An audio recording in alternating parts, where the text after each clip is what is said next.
Est-ce que les attaquants de Bundesliga sont des fraudes ou non? Attendez, j'ai une meilleure manière de poser la question. Je vais lire ma petite liste. Luka Jovic, Timo Werner, Jadon Sancho, Kolo Muani, André Silva et allez, soyons fous, mettons même Omar Marmouche dans la liste. Qu'est-ce qu'ont donné ces attaquants qui ont cartonné en Bundesliga, qui sont partis par la suite? Vous avez la réponse, ça a donné des choses relativement décevantes. Salut tout le monde, c'est TMF et aujourd'hui on va se demander si la Bundesliga est une usine à fraude en matière d'attaquants. Et je vais vous surprendre parce que dans cette vidéo on va parler statistiques de Bundesliga, spécificité du jeu, mais je vais également rendre un grand hommage au championnat allemand parce que en fait à travers cette question il y a souvent des critiques qui sont faites de la Bundesliga et à contrario moi je vais dire que c'est un excellent marché pour valoriser certains joueurs et surtout un exemple à suivre pour le football mondial, même si pour les attaquants vous allez le voir je vais avoir un avis relativement sévère. Installez-vous confortablement et bienvenue pour cette nouvelle vidéo Talk My Football.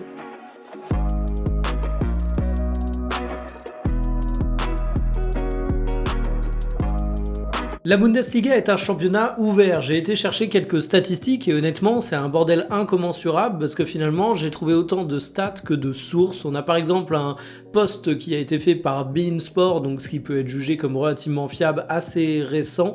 Ça date de fin 2025 et vous voyez que la Bundesliga est à 3,6 buts par match contre 3 pour la Ligue 1, 2,7 pour la Liga et 2,5 pour la Première Ligue. Vous vous rendez compte que quand il y a de telles différences, bien évidemment, ça fait que c'est pas exactement la même chose d'être le meilleur buteur en Bundesliga et en Première Ligue. Dans tous les cas, tu domines le championnat où tu joues, mais dans un, tu vas avoir beaucoup plus de buts que dans l'autre. Si on va voir une autre source d'information, on peut aller par exemple du côté de Transfermarkt qui nous met la moyenne de buts par match de plein de championnats, pas seulement les grands européens.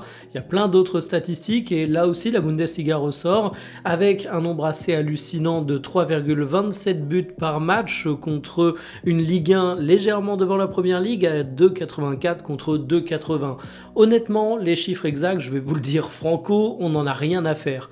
Que la Bundesliga soit à 3,5, 3,2, 3,4 buts par match, ce qui compte c'est l'écart avec les autres championnats, particulièrement la Première Ligue, parce que généralement un attaquant qui cartonne du côté de la Bundesliga, il est transféré vers un club riche, donc la Première Ligue, et quelles que soient les sources de stats, quelles que soient les variations de chiffres, eh bien il y a un truc qui ressort toujours, la Bundesliga est un championnat où il y a beaucoup plus de buts et forcément ça favorise les buteurs. Alors quelles sont les raisons de ce gros nombre de buts du côté du championnat allemand? Déjà, c'est un championnat où le pressing est roi et où le pressing est audacieux. C'est pas pour rien que ça a été la terre de Jürgen Klopp et ce genre d'entraîneur. Quand tu presses relativement haut, ça va t'amener des récupérations qui sont super intéressantes et qui peuvent favoriser les buteurs, mais ça va également t'amener à du pressing qui peut parfois être qualifié d'audacieux quand on est poli, de suicidaire quand on est un petit peu taquin, et derrière ça te donne des espaces. De manière générale, le championnat allemand est un championnat d'espace. Tu as beaucoup de buts qui sont mis durant des phases de transition et du coup, si tu es un attaquant qui arrive bien à gérer ces transitions, que tu es rapide, tu vas avoir des boulevards devant toi. Est-ce que vous voyez venir le problème majeur pour un joueur qui est habitué à ça et qui s'exporte du côté de la Première Ligue? En Angleterre, t'as beaucoup moins ça. Tu as beaucoup d'équipes qui vont évoluer bloc bas, tu vas avoir un pressing qui va être un petit peu plus timoré et surtout, ce qui fait la différence physique en Bundesliga, ça va être tes capacité à exploser un adversaire en termes de vitesse, d'accélération. En Première Ligue, le défi physique, il se fait davantage dans le duel. C'est un championnat qui est âpre et on a tendance à dire que c'est le meilleur championnat du monde, à raison, je pense, la Première Ligue, mais ça nous rappelle également que le défi physique, c'est pas incompatible avec la qualité technique. Et le choc de Première Ligue, il est parfois technique, parce que tu peux affronter une équipe qui est 15e du championnat et où tu as quand même de sacrés manieurs de ballon en face, mais il est également physique. Quand tu débarques en Première Ligue, il faut te rendre compte que tu vas faire face à des joueurs qui vont te rentrer dedans et c'est parfois relativement difficile de s'y adapter. La Ligue 1 est un championnat qui est également plutôt physique et c'est pour ça que finalement l'exportation Ligue 1 Première Ligue se passe généralement bien. Je dis généralement parce que évidemment quand tu as un joueur de 20 ans qui est surcoté à coût de 25 millions alors qu'il en vaut 10 et qui débarque dans une équipe anglaise moyenne, il se fait broyer par le système et les joueurs qui sont en Bundesliga, qui échouent, sont pas une exclusivité allemande, il y en a absolument partout. Bon, on a en tête ça du côté de la Bundesliga, mais il faut également avoir en tête avant de dire bah c'est bon, c'est la raison qui explique que tous les attaquants de Bundesliga sous-performent. Faut savoir qu'il y a des contre-exemples. On peut parler de Robert Lewandowski, qui l'a bien montré. On peut parler d'un mec comme Erling Haaland. On peut parler de Firmino. On peut parler d'Aubameyang, qui pourtant est un joueur catégorisé rapide. Et même en termes de milieu offensif, de manière générale, bah, un des plus grands joueurs de l'histoire récente de la Première Ligue, c'est quand même Kevin De Bruyne. Et Kevin De Bruyne, c'est un produit de la Bundesliga. Et d'ailleurs, Kevin De Bruyne, à l'époque où il a échoué à Chelsea, on aurait pu dire que c'était un énième exemple de la Bundesliga qui va te surcoter des joueurs qui n'arrivent pas à franchir un palier. En fait, moi, ce que je trouve intéressant quand j'analyse un attaquant de Bundesliga aujourd'hui, bah, c'est d'avoir un petit peu de rigueur dans son évaluation et pas seulement regarder son nombre de buts. Parce que sans être sévère et critique avec la Bundesliga, il faut avouer que le nombre de buts bruts, il n'est pas du tout à regarder de la même manière, parce que oui, tu as des risques évidents d'avoir une chute drastique en arrivant en Première Ligue, en Ligue 1, en Liga, en Serie A. Et en fait, il va falloir que tu vois si ton attaquant va avoir beaucoup de buts sur des phases de transition. Parce que tu sais que le championnat allemand est le championnat roi des phases de transition. C'est pareil, s'il marque beaucoup de buts durant des phases de transition, dans quelle équipe il va se rendre? S'il va du côté d'un géant de première ligue qui va ultra dominer tous ses matchs et qui va devoir faire face en permanence à des blocs bas, bah j'ai pas besoin de t'expliquer pendant une heure qu'il va pas exactement être dans les mêmes conditions de jeu que ce qu'il ne connaissait auparavant. En Bundesliga, je trouve également qu'on a des équipes qui ont une culture tactique particulièrement impressionnante et où ils arrivent vraiment à mettre leurs attaquants dans de très bonnes conditions. On l'a vu par exemple récemment du côté de Francfort, mais on a quelques clubs qui, comme ça, en Allemagne, travaillent extrêmement bien dans leur capacité à faire briller leurs attaquants, ce qui n'est pas toujours le cas dans des formations qui sont dans des pays où la culture est peut-être un petit peu plus défensive. Donc en fait, à quel point tu es le joueur de ton équipe, le terminal offensif autour duquel tout tourne, c'est également un facteur d'analyse, parce que là encore, quand tu débarques dans un club, bah si tu débarques dans un petit club, ça va le faire, tu seras toujours le mec numéro 1, mais généralement quand tu cartonnes en Bundesliga, que tu pars dans un club à l'étranger, c'est pas pour aller dans le ventre mou, c'est pour aller dans une équipe prestigieuse, et dans l'équipe prestigieuse, il y a d'autres stars, toi t'es le petit nouveau, tu vas devoir être concurrencé par des éléments déjà installés, donc évidemment tu vas pas être la priorité qui est toujours recherchée. Donc recruter en Bundesliga un attaquant, pourquoi pas, mais ça amène quelques petits warnings. Par contre, ce qui m'a donné envie de faire cette vidéo, ce qui va être l'ouverture et ce qui va être un peu mon pied de nez au sujet que je vous ai annoncé au départ, c'est qu'autant on dit toujours ça sur les attaquants, et je vais pas aller contre ce fait, même si je l'ai dit, il y a des contre-exemples, autant on souligne jamais le travail des défenseurs allemands.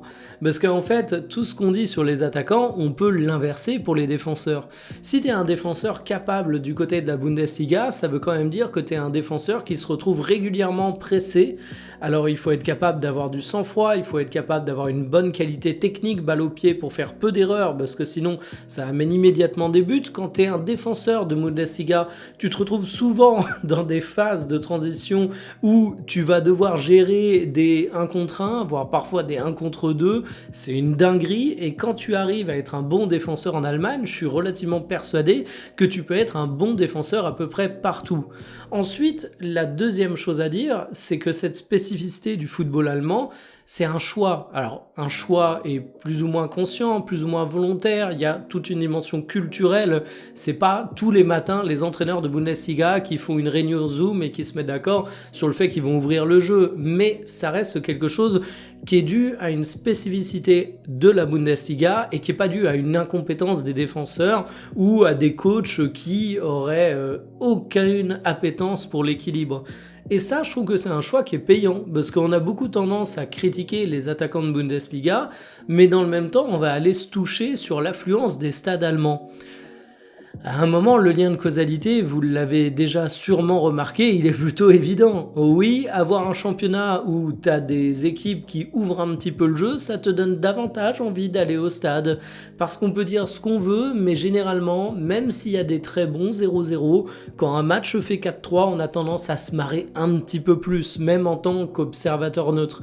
Et en fait, c'est ça que j'adore dans le football allemand, et c'est pour ça que c'est sans doute un des championnats que je trouve le plus sous-coté en termes de qualité de divertissement. Quand je vois beaucoup de Français qui vont regarder la Liga, par exemple, Alors oui, il y a le Barça, il y a le Real, évidemment, et beaucoup de Français supportent ces équipes, donc c'est pas exactement la même chose que quand tu regardes un match neutre. Mais pour mater beaucoup de matchs, je peux vous dire que les matchs moyens de Bundesliga, ils rincent complètement la majorité des matchs moyens de Liga, de Serie A, de Ligue 1 et peut-être même de Première Ligue, j'ai pas peur de le dire. Et franchement, ça c'est un truc qui est respectable du côté du football allemand. Et en ce moment, on a pas mal de réflexions sur comment faire évoluer le jeu. Dans le journal TMF, je vous ai parlé de la fameuse loi Wenger qui vise à décaler les hors-jeux pour qu'ils prennent en compte le corps entier de l'attaquant et ce qui favoriserait sur le papier les attaquants rapides parce que les hors-jeux seraient plus permissifs, même ça réglerait pas les débats d'arbitrage. On va avoir certains clubs qui vont dire à contrario, bah non, ça va encourager les équipes à jouer en bloc bas. Donc on a un débat qui est relativement complexe là-dessus, mais la volonté de Wenger, c'est de rendre le football plus spectaculaire. Mais avant de penser à triturer les règles de notre football, avant d'essayer de le moderniser à travers des changements qui sont finalement relativement structurels, est-ce qu'il ne faudrait pas s'interroger un petit peu sur les entraîneurs qu'on a dans notre football? Je trouve que la France est un bon exemple là-dessus parce que moi, j'ai 31 ans et quand je regardais la Ligue 1 quand j'étais plus jeune, je vais pas vous mentir, vous le savez si vous avez à peu près mon âge, c'était pas forcément le meilleur des spectacles. Et aujourd'hui, on l'a vu dans les stats que je vous ai présentés en début de vidéo, on a plus de buts en Ligue 1 qu'en Première Ligue par exemple, et la Ligue 1 est un championnat qui a pas à rougir de son ouverture. Et je trouve qu'on a eu une belle progression là-dessus.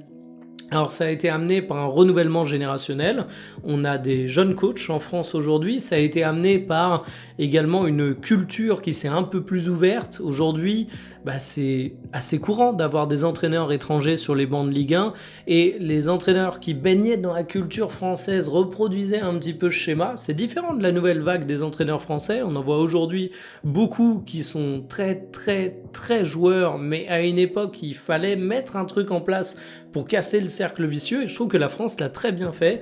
Alors je suis pas en train de vous dire que la France ça va devenir la Bundesliga dans 10 ans avec du grand spectacle et des stades pleins, mais ça vous prouve en tout cas que ma réflexion elle est pas vaine et qu'il y a des championnats qui peu à peu arrivent à évoluer comme ça. Et honnêtement, on peut continuer de se moquer de la Bundesliga pour ses attaquants, mais moi ce que je vois c'est que on peut autant critiquer les attaquants qui sortent de Bundesliga qu'on peut louer les défenseurs, et qu'une fois qu'on a dit ça, ça nous donne un certain équilibre, un équilibre qui en plus est en la faveur économique de la Bundesliga, parce que ça leur permet de valoriser les joueurs qui sont déjà les plus valorisés sur le marché des transferts, donc ça remplit les caisses des clubs, mais en plus de ça, ils arrivent à produire un spectacle qui est hyper cool quand t'es un spectateur neutre même à la télévision, et qui est hyper cool pour les locaux et les stades sont pleins.